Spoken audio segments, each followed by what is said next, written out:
What is up, everyone? Welcome back to another video, and this week we have a little bit of a different setup, and that's because I wanted to do a first impressions and a review of a game called Clash Royale. Now, the reason I have it set up this way is I actually have my tablet right here, and I wanted to be able to kind of just cycle through the game and show you examples of what I'm talking about as I explain them. So if you guys don't know what Clash Royale is, it's a card game and tower defense game pretty much mixed into one.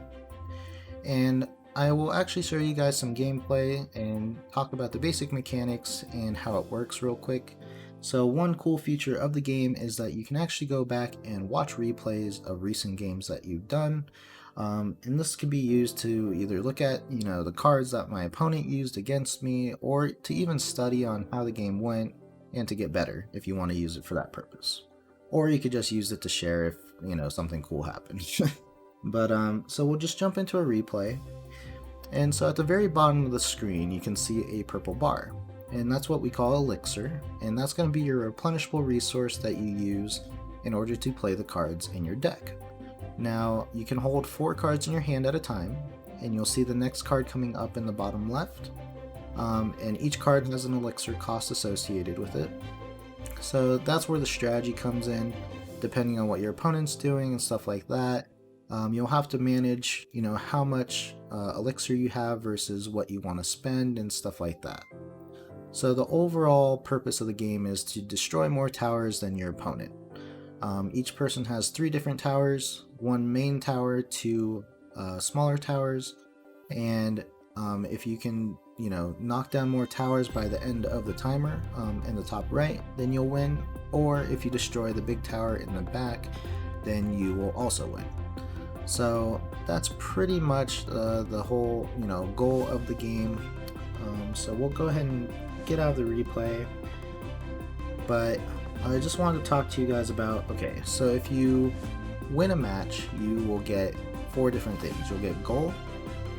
In the battle mode, you'll get trophies, you'll get crowns, and you get a chest.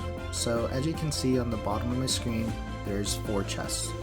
Now, every time you win, you get a chest, but you only have 4 chest slots. So after your chest slots are filled, any games that you win a chest, you just won't get a chest. Now, the issue with this is that each chest requires a certain duration to go by before you can open it.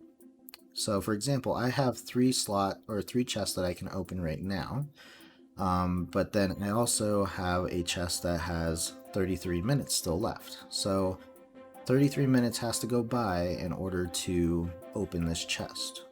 And then that slot will open where I can earn more chests. Now you can only unlock 1 chest at a time, so if I had 4 chests that were still needing to be opened, I can start unlocking 1, but the other 3 won't be able to start unlocking until that 1 is unlocked. So it's a very long process if you want to do it that way. Now there is always the option to spend gems to open a chest right away, but that gets further into spending money into the game. So if you're free to play and you want to play it totally free, then that's not what you're going to want to do. So that is the chest part. So then you also have crowns. So crowns are earned through either winning the game, you'll get a crown per tower that you destroyed, or you'll earn 3 crowns if you destroyed the big tower. Now, crowns are associated with pretty much the season, and each season is, I think, about a month, if I'm not mistaken. And on here, as you can see, this is the path of a season. So for every 10 crowns that you earn, so you can earn a total of 3 crowns per game if you destroy the big tower, or you can get a crown per tower that you destroyed in the game. So minimum of 1, or minimum of 0 really, if you just lose, but you can earn at least 1, 2, or up to 3. So after you've earned a total of 10 crowns, you'll unlock a tier, and each tier has a prize associated with it. So on the right side is the free, so don't want to pay any money. Every 10 crowns you'll earn the reward on the right. Now if you decide to pay $5 per season, you will also get the left prize. And this is actually just like an extra thing, incentivizes you to play a little bit more. If you are playing a lot, I honestly recommend you to get the pass, just because I think it's definitely well worth the money. You get a lot of stuff as long as you are able to hit tier 35, which honestly isn't that hard to do. I downloaded this game 4 days ago, and I already was able to hit tier 35 and get all the prizes for the season. So each season you can play for free, or you can buy the pass and just get extra stuff. And overall, the value that you get from the pass if you earn all the tiers is extremely more than the $5 that you spent. So if you do find the game really fun and that you're playing it all the time, I honestly would just tell you to buy the pass. But so that's what crowns are. It's pretty much just to earn toward the season stuff. And then you have trophies. So trophies are a little bit different. You start at 0 trophies, and as you win, you can win plus 30 trophies at a time. It pretty much just changes depending on where you're at trophy ranking wise. So currently I'm at 4170, but you start at 0, and as you earn trophies, you'll reach these areas called arenas. Now there's a total of 12 arenas that you can reach, and each is at a certain milestone. And after you reach that arena, you have card unlocks. Now what that means is, it doesn't mean that you get the card, but it does mean that that card's unlocked for your set. So whenever you open a chest, which chests contain cards, gems, and gold, you have a chance of getting those cards.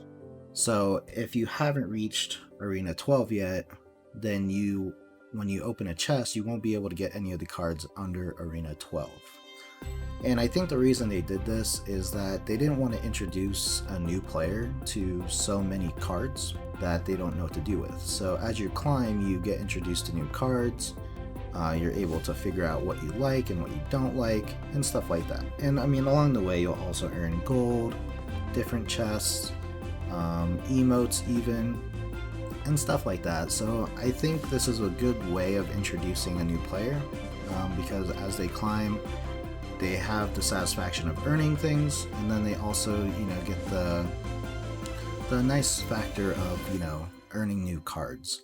And it's kind of the same as like opening a new pack of cards in real life. You get something new, you're excited, you want to see what they do and stuff like that. So really good way. After you've reached Arena 12, which is the last card unlock, you'll have all the cards unlocked in the game. So after that, every chest that you open has a possibility of earning any of the cards in the set that's been released thus far in the game.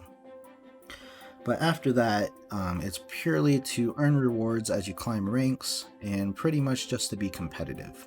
Currently, like I said, I was at 4170, and right now I'm just climbing to climb, just to see how far I can go on a free-to-play so far account.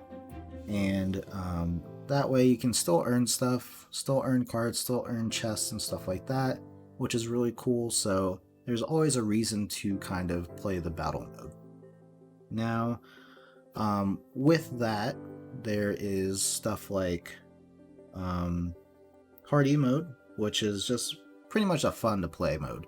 You can still earn crowns and chests, but you won't lower your trophy count or up your trophy count. So you won't really climb in rankings, but if you want to still earn crowns and chests without sacrificing your trophy level, then that's fine.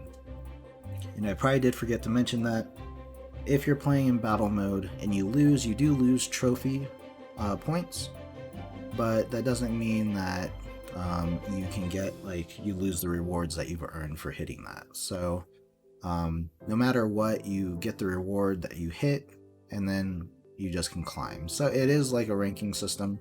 You'll lose rank if you lose, you win, you gain rank. So very simple stuff. So for deck wise, so each deck contains 8 cards. Now all these cards do have a level, as you can see, and then there's a bar under it with an arrow going up. So what that means is you will need that amount of copies in order to upgrade a card. So for example, I have a card that can be upgraded, and it's this Goblin Gang. So so I have 16 total copies of this card. I only need 2 copies in order to upgrade the card. Now when you go to upgrade it, it kind of shows you what the animation is, shows you what it does, and you can actually scroll to the right to show, like, give a description, and then it kind of shows you what's going to be upgraded. So when you upgrade, it will sacrifice the 2. So now I have 14, I believe, and then it tells you what upped during the upgrade. So my goblin levels +1 and my spear goblin level +1. So now when I go to upgrade it, I had 16, I used up 2.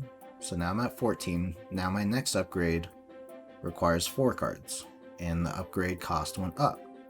So that's how you pretty much level up cards that you want to play with.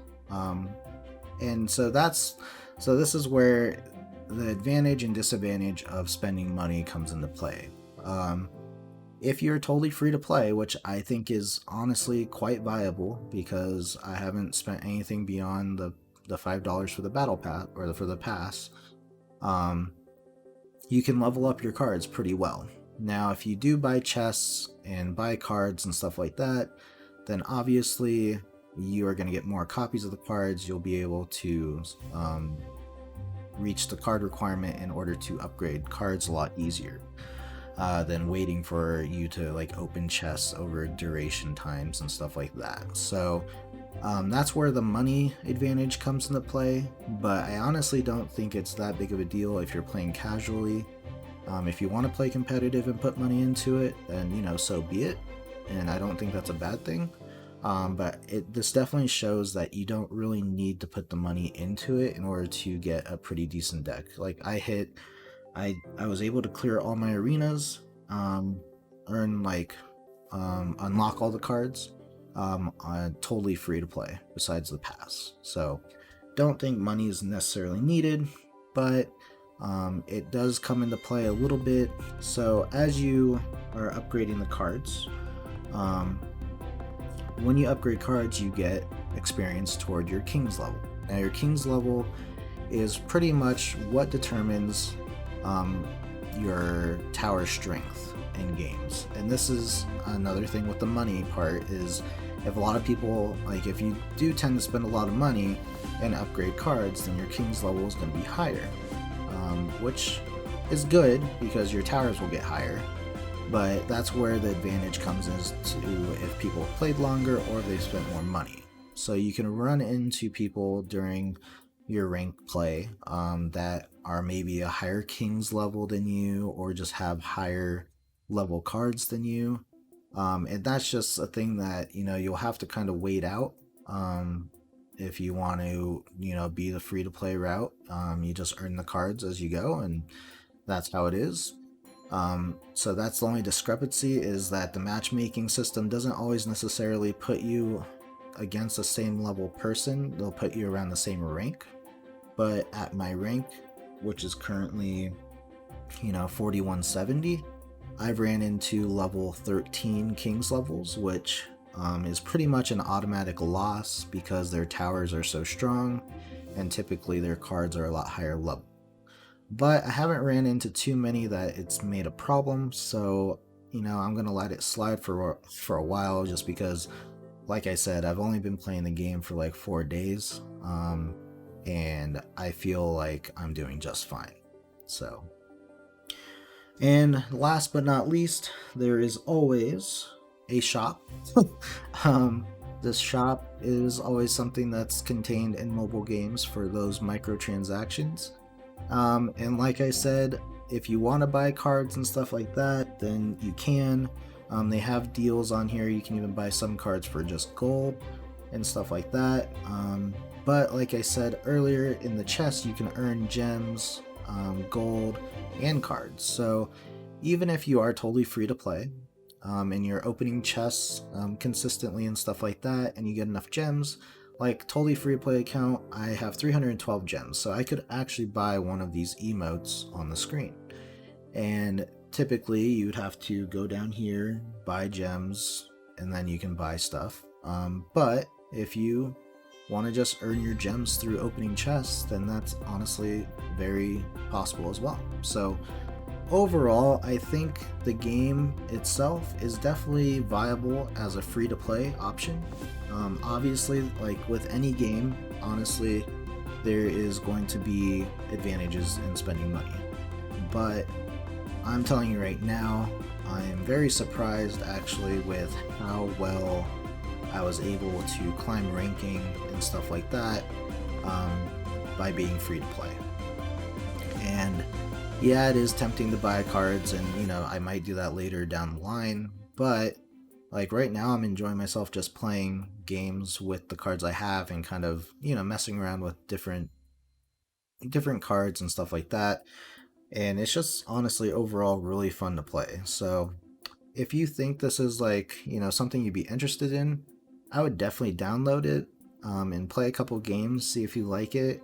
If you do, and you do find yourself playing it a lot more, definitely invest in the pass.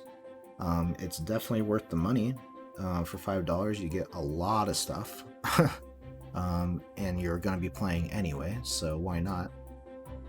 But yeah, so overall, I think this game was a very pleasant surprise to me. I've never been a fan of mobile games because I always thought, you know, all they cared about were microtransactions, and that was pretty much what they like. In order to play the game, you had to do them. But this game definitely chose to go the other route where you pretty much just earn the cards. It does take time, like I said. Like these chests, like the one that's on 19 minutes, I think it was a 4-hour timer. So, and it's a better chest. It's a gold chest, so it's gonna have more stuff in it, which is kind of cool. But I can see why people, you know, it takes a longer time, and people can get impatient and stuff like that. So, but it also gives you that whole, you know, not feeling the need to play consistently, because you can really earn the 4 chests and then unlock one, go in, start unlocking another, play another game, win, get a chest, and just make sure your 4 slots are always filled type thing. So you don't have the need to consistently or like constantly play over and over and over. So but yeah, overall, I think this is an awesome game. I really wish I would have got into it a lot earlier. This game, I think, came out in 2016, so I'm 4 years late, but I'm sure things have changed and made it a lot better over the years, so I might be just coming into the game at a good point. But yeah, overall, I think this game is really awesome. I'm definitely going to be playing it a lot more in the future. I'm hoping to make some videos on it as well. As I, you know, try to climb ranks and stuff like that. But let me know if you guys have played this game. Let me know what you guys think about it, and you know, if you guys want to send me a friend request, I have my number under my name right there, or it's just me Boshi. I don't know if you can just use the name or not, but yeah. So yeah, let me know what you guys think. Hopefully, you know, you found it interesting and all that, and I will be doing videos in the future. Please don't forget to check out my social media, which is above me. Also, please hit that subscribe and like button if you like the video and you want to see more. And I'm hoping to get out a video each week. This video is out a little bit late because I was having some technical issues, but nevertheless, it came out. So I hope to see you guys in the future, and I will talk to you guys later. See ya.